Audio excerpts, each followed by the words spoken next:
Okay. Assalamu alaikum students. I'm Dr. Haseeb. Hope you are fine. And today we are going to discuss a very important topic, not only for examination point of view, but also for your house job and clinical rotation.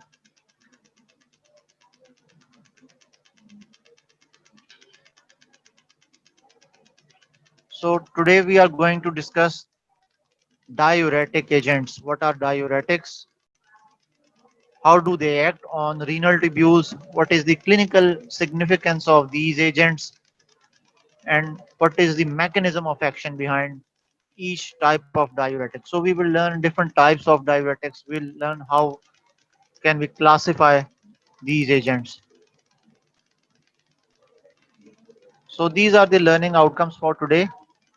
And if time permits, we will discuss a little about acute kidney injury, AKI. So, so let's start.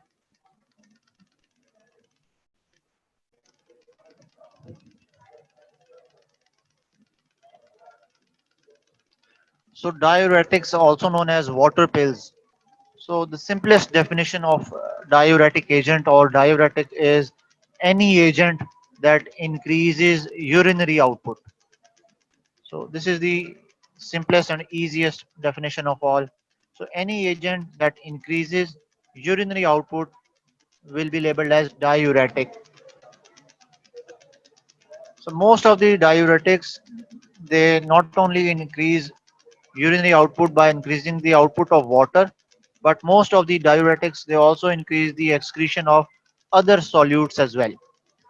By other solutes, we are referring to the common sodium ions and chloride ions. So most of the diuretics, they not only increase the output of water through the urinary tract, but also excretion of sodium, chloride, and other ions as well.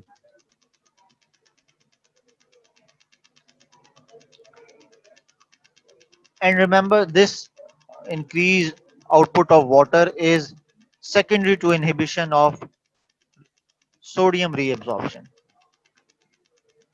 By that we mean almost all the types of diuretics, they cause increased output of water by inhibiting sodium reabsorption. So when sodium reabsorption is inhibited, so this will cause more excretion of sodium through the urinary passages.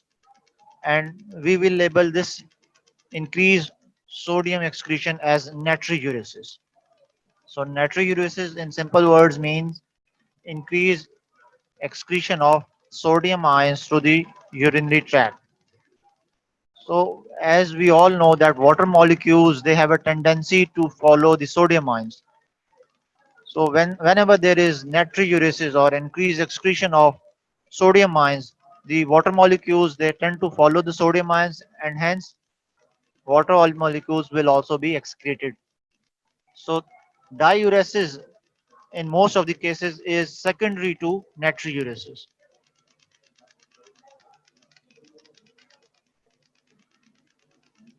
Hence, we can say increased excretion of water is secondary to sodium reabsorption inhibition. And this is due to the phenomenon of osmosis of water. As we have discussed, the water molecules, they have a strong tendency to follow the sodium ions. So whenever there is natriuresis, this will be followed by diuresis as well. So diuresis is secondary to the phenomenon of natriuresis. So not only sodium and chloride, but there are other cations and anions that are secondarily involved. For example, potassium ions, chloride ions, these are the important ions besides calcium, magnesium. So reabsorption of these cations and anions are also influenced secondarily by sodium reabsorption. So not only excretion of sodium chloride, but also excretion of potassium, magnesium, calcium.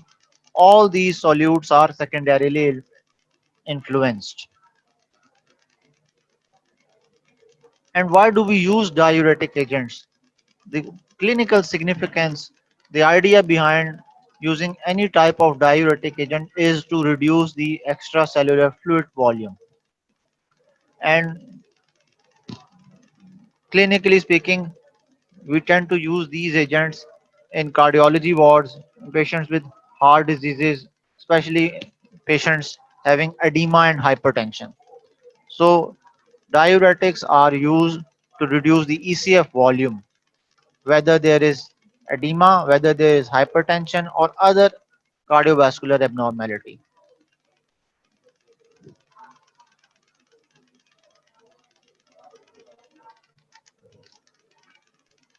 So, before moving on to the classification of diuretics, there are very important points that we should not miss. So one thing is for sure that diuretics, they increase the volume of urine or the urinary output. But these diuretics and the diuresis produced by these agents, this is different from that which occurs after ingestion of large volumes of water. So diuretic agents, they increase excretion of both solute and water. By solute we are referring mainly the sodium ions. However, diuresis in response to ingestion of large volumes of water, this causes only excretion of water molecules. So there is diuresis but not natriuresis. So you have to distinguish the diuretic effect produced by the diuretic agent and the diuretic effect produced by ingestion of water. So almost all the diuretics, they inhibit sodium reabsorption. Whenever there is inhibition of sodium reabsorption, this will cause excretion of sodium ions through the urinary tract, and we will label it as natriuresis. So we have discussed that almost all the diuretics except few, except aquaretics. Now this is a new terminology, aquaretics. Aquaretics are strictly speaking not diuretics, but they are agents very similar to diuretics. So aquaretics, they cause water diuresis only. So any aquaretic agent will not cause excretion of sodium. So this is the difference between an aquaretic agent and a diuretic agent. Diuresis and natriuresis both occur in response to diuretic agent. However, aquaretics, they only cause water diuresis. They do not affect the sodium reabsorption. So we will discuss what are aquaretics. Strictly speaking, they are not classified under the heading of diuretics, but according to some, we can classify them as a subtype of diuretic, and these are mainly vasopressin antagonists.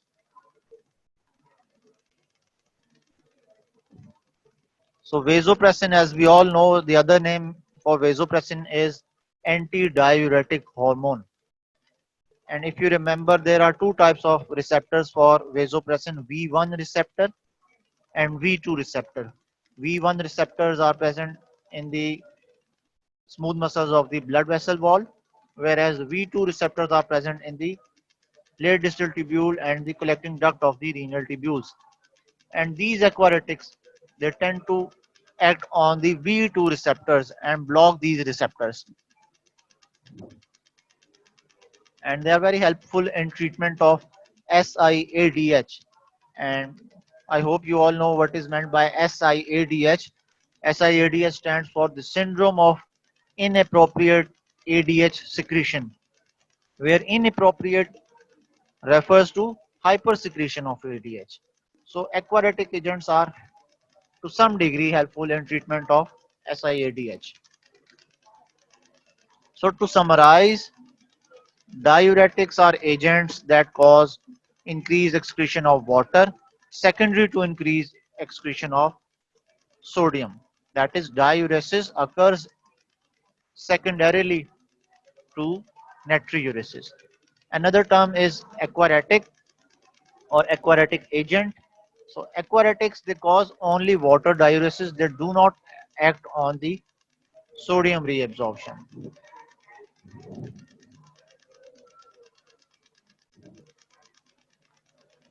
Now we will learn different types of diuretic agents. So there are different types. We will discuss the important ones only. The first type is the osmotic diuretics. As the name indicates, the osmotic diuretics, they are related to the osmosis. And whenever we use the term osmosis, we are referring to movement of water molecules. So the other type is carbonic anhydrase inhibitors. Very important enzyme, carbonic anhydrase. So the type of diuretic which inhibit this enzyme will be labeled as carbonic anhydrase inhibitor. The other type is loop diuretic. Here we are referring to the loop of Henle of the renal tubule. So the diuretics that specifically act on the Henle's loop are known as loop diuretics. Then we have thiazide diuretics, thiazide-like diuretics, and potassium retaining diuretics or potassium sparing diuretics. So those diuretic agents which tend to spare the potassium ions, also known as potassium retaining diuretics. And there are two subtypes of potassium sparing diuretics. One of them is the sodium channel blocker, and the other one is aldosterone blocker or the aldosterone antagonist. So both sodium channel blockers and aldosterone antagonists both are collectively known as potassium sparing diuretics. Now one thing to note is that water itself can act as a diuretic agent. So besides water, ingestion of alcohol, that is ethanol, may give you a diuretic response as well. So we can add water, ethanol, and xanthines like caffeine to that list as well. Moreover, we have different acidifying salts, for example, ammonium chloride, calcium chloride. We can add these salts, acidifying salts, to this list as well. And the last is the vasopressin V2 antagonist or the aquaretics. So this is the list of different types of diuretics. We will discuss the important ones, especially the first six are very important for examination point of view. So you are supposed to know the types of diuretics and the examples of the important types. For example, osmotic diuretics include mannitol, glucose, sorbitol, urea, sucrose. All these are classical examples of osmotic diuretics. Mannitol is very important. We will learn how mannitol acts as a diuretic agent. Then acetazolamide is the classical example of carbonic anhydrase inhibitor. So acetazolamide is a prototype drug. This is the classical example of CA inhibitor. Then there are other agents like furosemide, bumetanide, ethacrynic acid. All these agents they act on the Henle's loop. All these are examples of loop diuretics. Then we have chlorothiazide and hydrochlorothiazide. The thiazide diuretics and the thiazide-like diuretics both are very similar. The mechanism of action of thiazide and thiazide-like diuretics is the same. Now, another important type of diuretic is the potassium-sparing diuretic, and you are supposed to know the at least two examples of each type: triamtrene and amiloride. These are the examples of sodium channel blockers. Spironolactone and eplerenone. These are the examples of aldosterone receptor blockers. So all these are potassium retaining diuretics. Caffeine can act as a diuretic agent as well. Similarly, acidifying salts like ammonium chloride, calcium chloride, all these can act as diuretics. So we will focus on the first six types. These are the diuretics which are important for examination point of view for you people as well. So, so this is the summary. This is the list. You can refer to Ganong's physiology. You can see vasopressin V2 receptor antagonist. These are the aquaretics. Tolvaptan or lixivaptan. These are the aquaretic agents. So you can see they inhibit the actions of antidiuretic hormone, also known as vasopressin.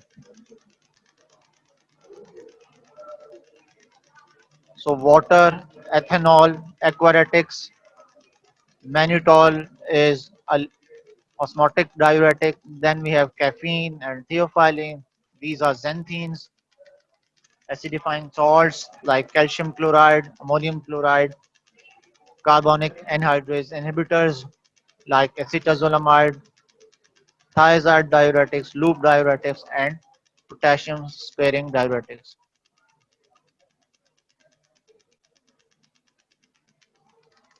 Now you are supposed to know the site of action and the mechanism of action of the important types of diuretics. For example, you can see in this table on your right hand side, this is the site of action of each type of diuretic agent. So as you can see, mannitol, which is an osmotic diuretic, the site of action is the proximal tubule, right? Similarly, loop diuretics, as the name indicates, loop diuretics, they act on the thick ascending Henle's loop. Thiazide diuretics, they act on the distal tubule. Carbonic anhydrase inhibitors, they act on the proximal tubule, whereas the potassium sparing diuretics, aldosterone antagonists, and the sodium channel blockers. Remember, aldosterone antagonists and sodium channel blockers, collectively they are known as potassium sparing diuretics. And all these diuretics they act on the late distal tubule and the collecting duct. So you have to remember the site of action of each type of diuretic.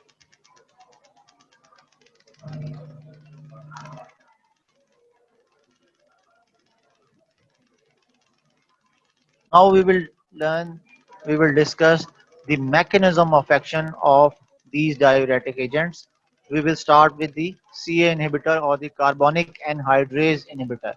Remember the prototype diuretic agent for carbonic anhydrase inhibitor is acetazolamide, and this drug acts on the proximal tubule. And as the name indicates, carbonic anhydrase inhibitors, they block the action of carbonic anhydrase enzyme. So whenever the enzyme action is inhibited, this will cause inhibition of the bicarbonate reabsorption.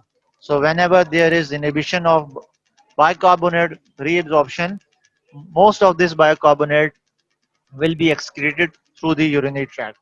Hence, excretion of bicarbonate ions will increase. Then we have loop diuretics, furosemide, bumetanide, ethacranic acid. All these are classical loop diuretics. These loop diuretics, as we have discussed, they act on the thick ascending segment of the Henle's loop.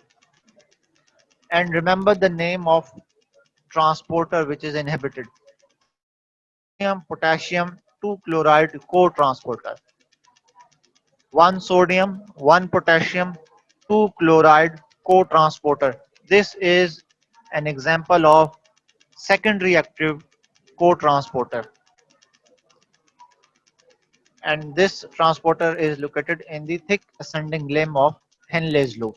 So all the ions are reabsorption of all these ions are affected. So reabsorption of sodium is inhibited, reabsorption of potassium is inhibited, reabsorption of chloride is inhibited. Hence, all these ions will be excreted through the urinary tract. So, not only sodium but chloride and potassium, all these ions will be excreted through the renal tract. Another thing to remember about loop diuretics is that these loop diuretics they tend to increase the excretion of calcium ions as well. So that is why we can use this loop diuretic in treatment of hypercalcemia as well, right? So the next type of diuretic is the thiazide diuretic, and the prototype drugs include chlorothiazide and hydrochlorothiazide. And these agents they act on the distal tubule, the proximal portion or the early part of the distal tubule, also known as the cortical diluting segment. And the type of transporter which is inhibited is the sodium chloride co-transporter, just like the sodium potassium 2 chloride co-transporter located in the thick ascending limb. Another secondary active co-transporter is located in the distal tubule, and this is the sodium chloride co-transporter. So inhibition of this co-transporter will inhibit the reabsorption of both the sodium ions and the chloride ions. Hence, both the sodium and chloride ions will be excreted.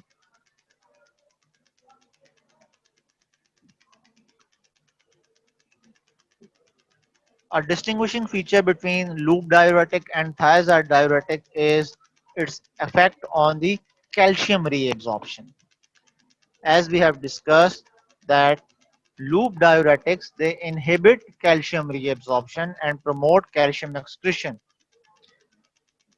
Thiazide diuretics on the other hand they inhibit the excretion of calcium ions.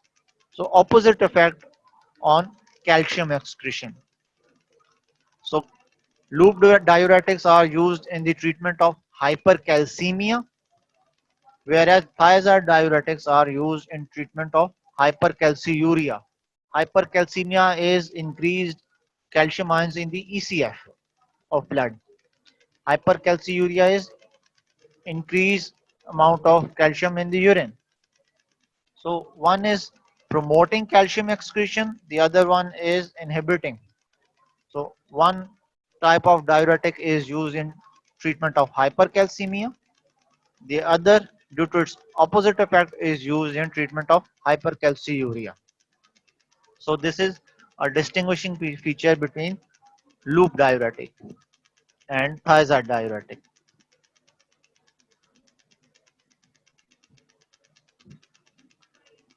And then we have potassium sparing or potassium retaining diuretics.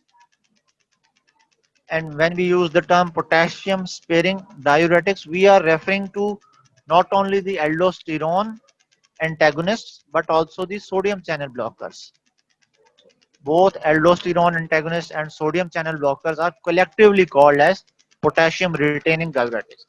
And the prototype of aldosterone blocker is spironolactone. Spironolactone is an aldosterone antagonist, whereas triamterene and amiloride, these are the examples of sodium channel blockers. So whether sodium channel blockers or aldosterone antagonists, all these diuretics they act on the distal tubule and the lead collecting duct. So spironolactone will inhibit all the actions of aldosterone.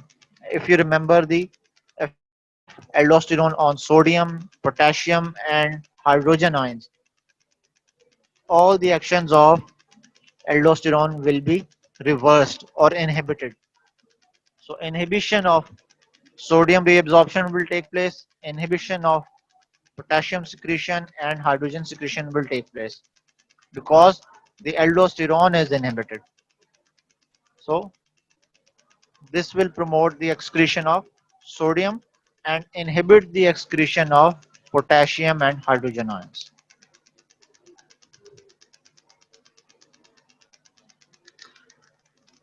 So these are the most important types of diuretic agents: carbonic anhydrase inhibitors, loop diuretics, thiazide diuretics, and potassium sparing diuretics. Potassium sparing diuretics include both aldosterone antagonists, that is spironolactone, and sodium channel blockers, that is triamcinolone and amiloride.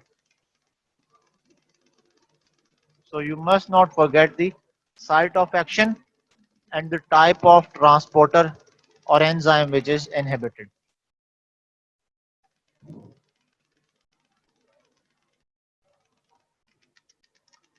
Now in this figure you can see the classical structure of a nephron. This is the Bowman's capsule and the glomerulus. This is the early proximal tubule and the late proximal tubule. This is the descending limb, the hairpin band, and the ascending limb, the thin ascending limb, followed by the thick ascending limb of Henle's loop. And as we move on, we have distal tubule, early distal tubule, and late distal tubule, followed by the collecting duct. So this is the classical structure of a nephron. You can see the line of demarcation between the cortical part and the medullary part. So now we will locate the type of diuretic. Mannitol is the prototype drug for osmotic diuretic. And this osmotic diuretic, they act on which segment of nephron? Here, the proximal convoluted tubule. So this will cause osmosis. Then we have acetazolamide. Acetazolamide is carbonic anhydrase inhibitor. Just like osmotic diuretic, carbonic anhydrase inhibitors, they also act on the same segment of the nephron, that is the proximal tubule. So in the proximal tubule, we have actions of osmotic diuretic and carbonic anhydrase inhibitors. As we move on towards the Henle's loop, you can see the role of loop diuretics here at number 3. And these loop diuretics, they act on specifically the thick ascending limb of Henle's loop. And if you remember, the transporter which is inhibited is 1 sodium, 1 potassium, 2 chloride secondary active co-transporter. So loop diuretics will inhibit this sodium potassium 2 chloride secondary active co-transporter here on the thick ascending limb. Distal to it is the role of thiazide and thiazide-like diuretics here at number 4, and the type of transporter which is inhibited is sodium chloride second reactive co-transporter, and this co-transporter is located in the distal tubule. So all the thiazide diuretics, the thiazide-like diuretics, they tend to inhibit this sodium chloride co-transporter located in the distal tubule. And at the end we have potassium sparing diuretics at number 5. Here you can see in the late distal tubule and the collecting duct. This is the site of action for potassium sparing diuretic, late distal tubule and the collecting duct. So all the aldosterone antagonists, all the sodium channel blockers, they will act on the late distal tubule and collecting duct.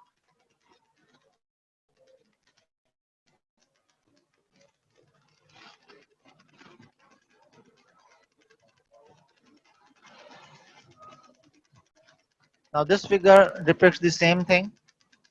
This is a little bit descriptive than the previous slide. You can see the classical nephron, the proximal tubule, the thin descending limb, the hairpin bend, the thin ascending limb, followed by the thick ascending limb, the distal tubule, early and late, and the collecting duct. So this is the classical nephron structure. So at the proximal tubule, the agents that act is carbonic anhydrase inhibitors. Remember, acetazolamide is the prototype. This will act at the proximal tubule. Then at thick ascending limb, we have loop diuretics. All the loop diuretics, especially furosemide, bumetanide, ethacranic acid, they will block the sodium potassium 2 chloride second reactive co-transporter here. And thiazide diuretics, they act on the distal tubule. They will block the sodium chloride second reactive co-transporter here. And this is the site of action for potassium sparing drugs. Remember, both aldosterone antagonists and sodium channel blockers both act here at the distal tubule. The prototype for aldosterone antagonist is spironolactone, and the classical examples for sodium channel blockers include amiloride and triamterene. So this is a descriptive diagram.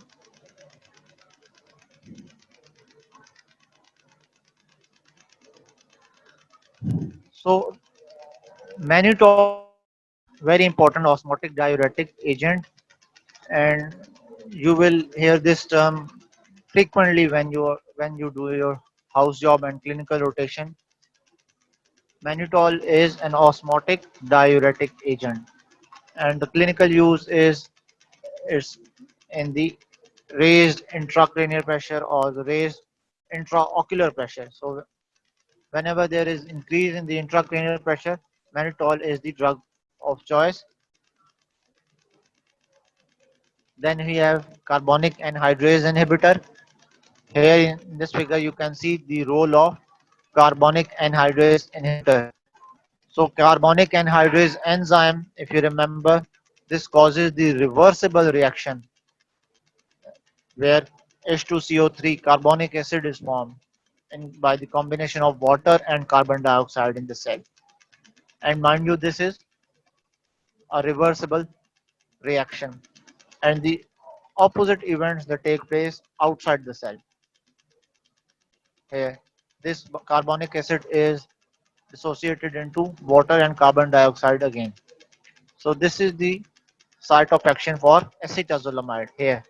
So carbonic anhydrase enzyme is blocked. So whenever there is block of this enzyme, this will affect the reabsorption of bicarbonate ions. So inhibition of bicarbonate reabsorption will cause acidosis. That is the reason excessive use of acetazolamide may lead to acidosis.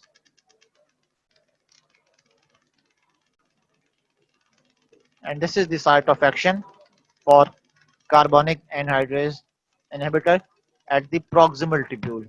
Just like the osmotic diuretic, carbonic anhydrase inhibitors, they act in the proximal tubule.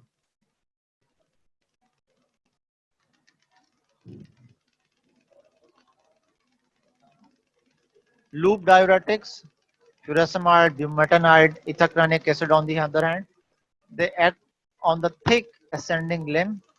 Here you can see the site of action, and we have discussed sodium, potassium, 2-chloride second reactive co-transporter is inhibited. So it increases the excretion of sodium ions, it increases the excretion of potassium ions, it increases the excretion of chloride ions as well. Another thing to remember is the effect on calcium reabsorption. So loop diuretics, they tend to inhibit reabsorption of calcium ions. So reabsorption of calcium is inhibited, and most of these calcium ions are excreted through the renal tract. And this is the distinguishing feature between loop diuretics and thiazide diuretics. Thiazide diuretics, they act on the distal tubule. Here, the type of transporter inhibited is sodium chloride second reactive co-transporter, and this is located in the distal tubule. Unlike loop diuretics, the effect on calcium reabsorption for thiazide diuretics is the opposite. So these agents, they tend to increase the reabsorption of calcium, or you can say decrease the excretion of calcium.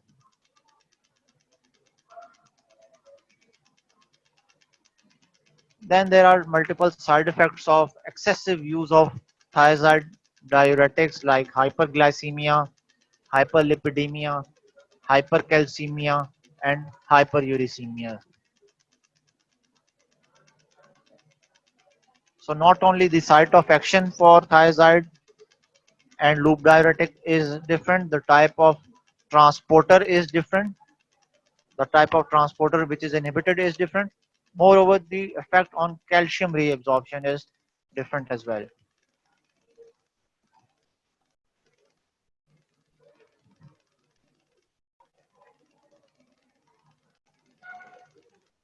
Then we have potassium sparing diuretics, aldosterone antagonist, that is spironolactone, and sodium channel blockers like amiloride and triamterene. So collective terminology for these aldosterone blockers and sodium channel blockers is the potassium retaining diuretics, and all these diuretics they act on the late distal tubule and the collecting duct, whether they block the actions of aldosterone or they block the sodium channels. Remember triamterene and amiloride, these are sodium channel potassium sparing diuretics. They block the sodium channels. If you remember the ENaC channels, epithelial sodium channels, which are located in the late distal tubule and the collecting duct. So these ENaC channels are inhibited or blocked by these diuretics, triamterene and amiloride.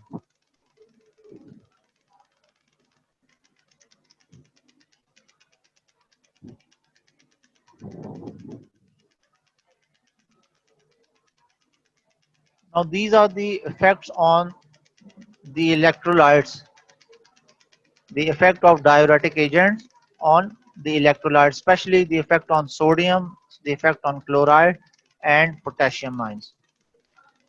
So if you look at the urinary sodium and chloride, all the diuretics they increase the urinary excretion of sodium and chloride ions. So excretion of sodium and chloride will be promoted. However, the content of these ions in the serum will be compromised. Similarly, loop diuretics and thiazide diuretics they are important in promoting excretion of potassium through the urine. Moreover, the levels of potassium in the blood will drop from normal level. And if you look at the blood pH, carbonic anhydrase inhibitors will reduce the pH, whereas loop diuretics and thiazide diuretics they will increase the pH of the blood. Or we can say carbonic anhydrase inhibitors they cause acidemia, and loop diuretics and thiazide diuretics they cause alkalemia. Whenever the pH is greater than 7.4 blood pH, this is labeled as alkalemia. When it is less than 7.35 or 7.4, this is acidemia. So why carbonic anhydrase inhibitors cause acidemia? Because they inhibit the reabsorption of bicarbonate. This is important. They inhibit the reabsorption of bicarbonate ions. Hence, the pH will drop. And we have discussed the role of loop diuretics and thiazide diuretics on the calcium ions. So, urinary calcium excretion is promoted by loop diuretics, and this will cause hypocalcemia. Thiazide diuretics, on the other hand, will decrease the levels of calcium through the urine. So opposite effects of loop diuretics and thiazide diuretics on calcium excretion.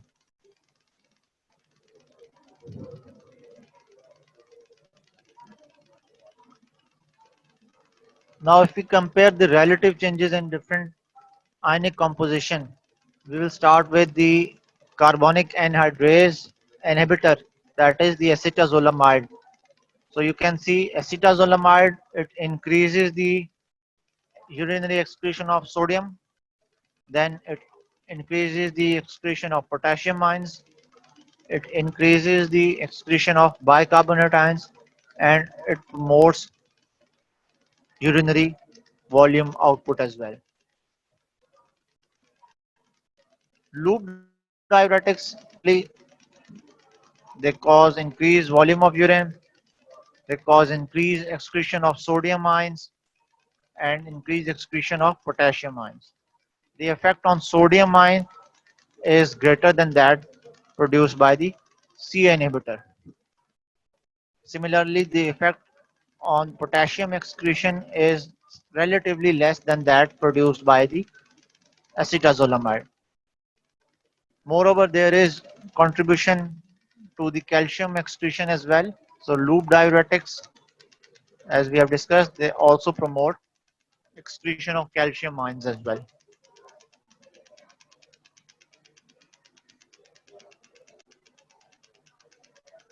Thiazide diuretics and thiazide-like diuretics, on the other hand, will cause excretion of sodium and potassium and increase urinary output, just like other types of diuretics. But the thing to remember is its effect on calcium excretion. So, thiazide diuretics they decrease the excretion of calcium ions. This means the reabsorption of calcium ions is promoted by thiazide diuretics. So opposite effect on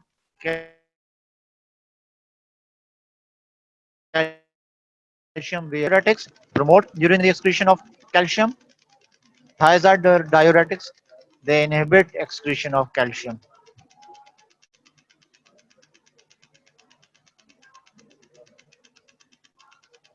And then we have potassium sparing diuretics.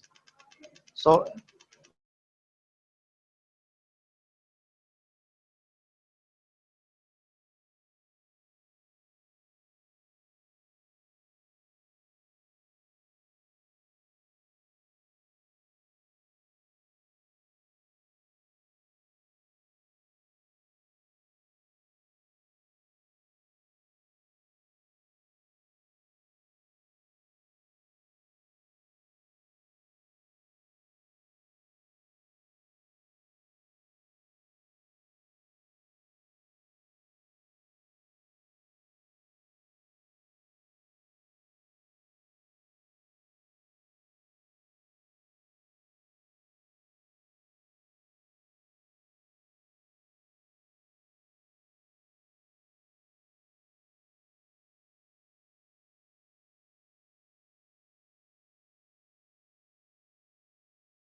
जी हुसैन सुन रहे हैं आप मुझे? उसमें देख रहे हैं आवाज आ रही?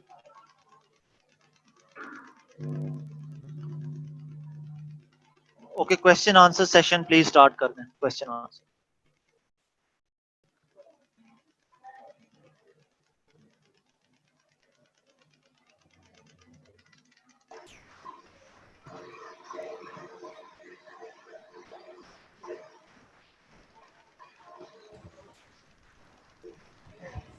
और ये अब्दुल रहमान को इसको नहीं Abdul Rahman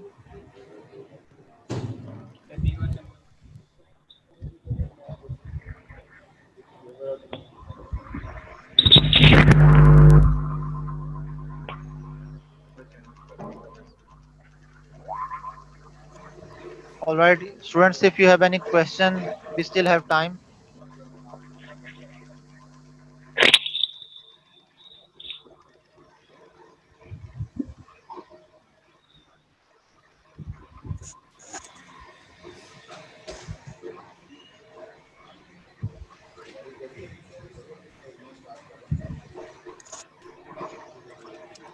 If you have any question, please let me know.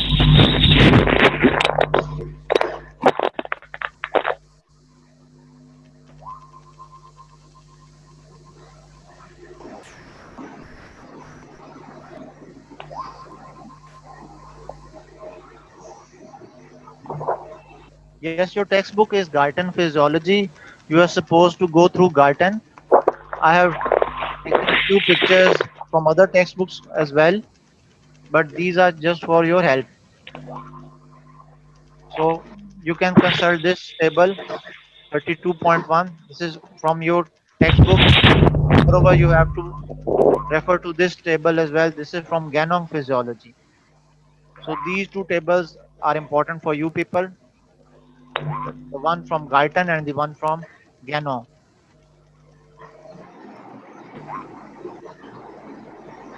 If you have any query, please let me know.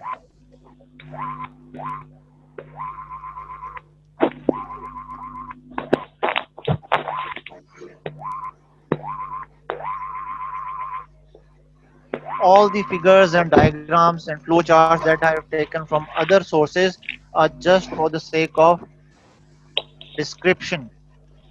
You're not supposed to go through these textbooks that I have mentioned. These are just for the sake of description, for your better understanding.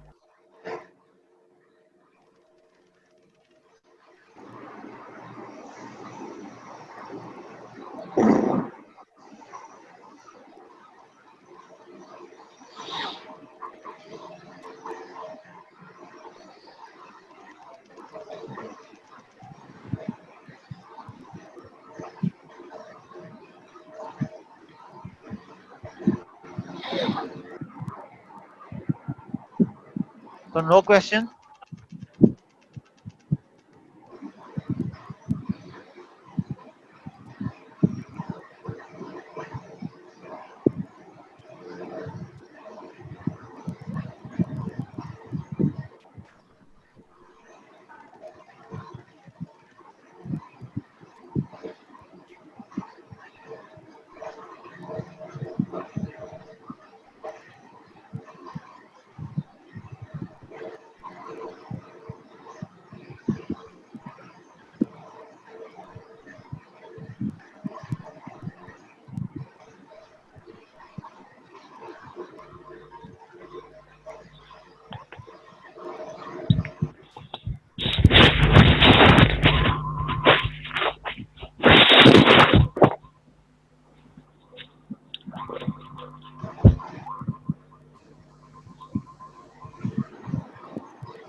Okay, I will quickly review all the different types of diuretics.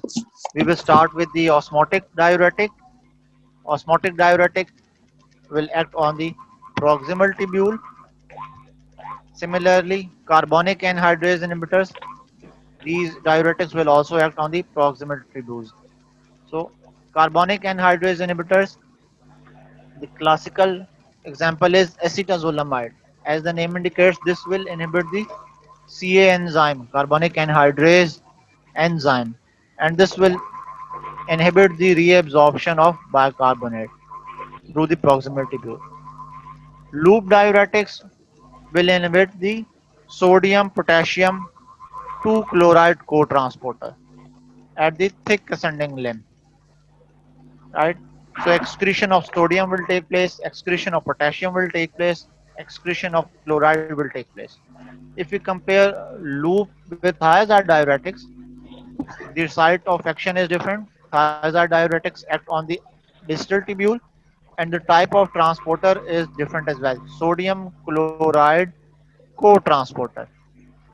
So again, excretion of sodium, excretion of chloride will be promoted. Then we have potassium sparing diuretics. So remember aldosterone antagonists and sodium channel blockers. They are collectively known as potassium sparing diuretics. They affect the potassium excretion. So aldosterone antagonist is the spironolactone and triamterene and amiloride. These will block the ENAC channels, epithelial sodium channels. And all these potassium sparing diuretics they act on the distal tubule and the collecting ducts. So For you people, the minimum is to remember the site of action of each type of diuretic, at least 2 to 3 examples of each type of diuretic, and the mechanism by which the diuretic agent is acting, whether it is inhibiting an enzyme or it is inhibiting a transporter in the specific segment of a renal tubule.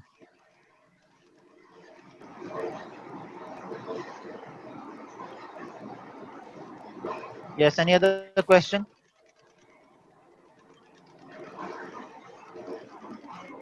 These tables are taken from your textbook. This one and this is from Ganong's Physiology. You can see the complete list from Ganong's Physiology. So here you can see the role of water, ethanol, and vasopressin antagonists. So remember, these diuretics are not given in Guyton, but you have to remember these agents: water, ethanol, and aquaretics.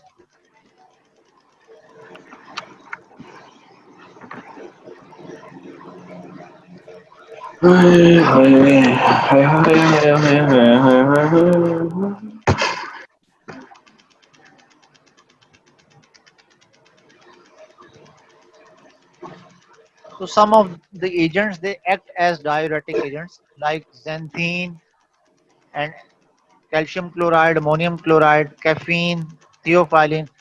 These agents can act as diuretics as well. So excessive use of caffeine may give you a diuretic effect as well. And we can classify these agents under the heading of diuretics as well.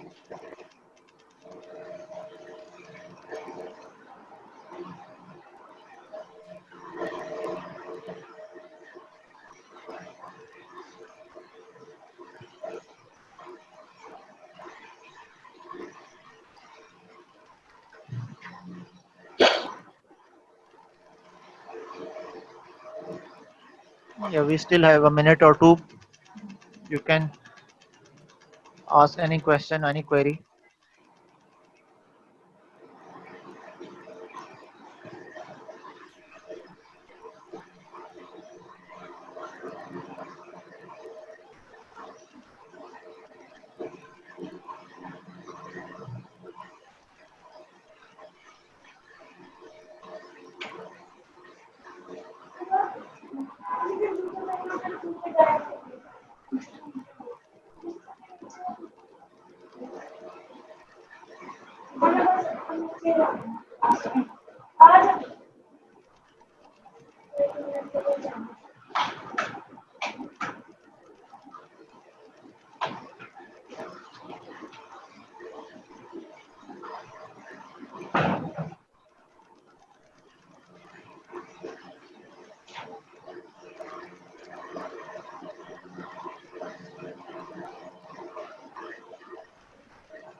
Yes, students, you can text any question if you want.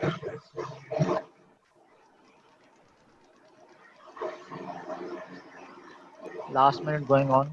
We still have a few seconds.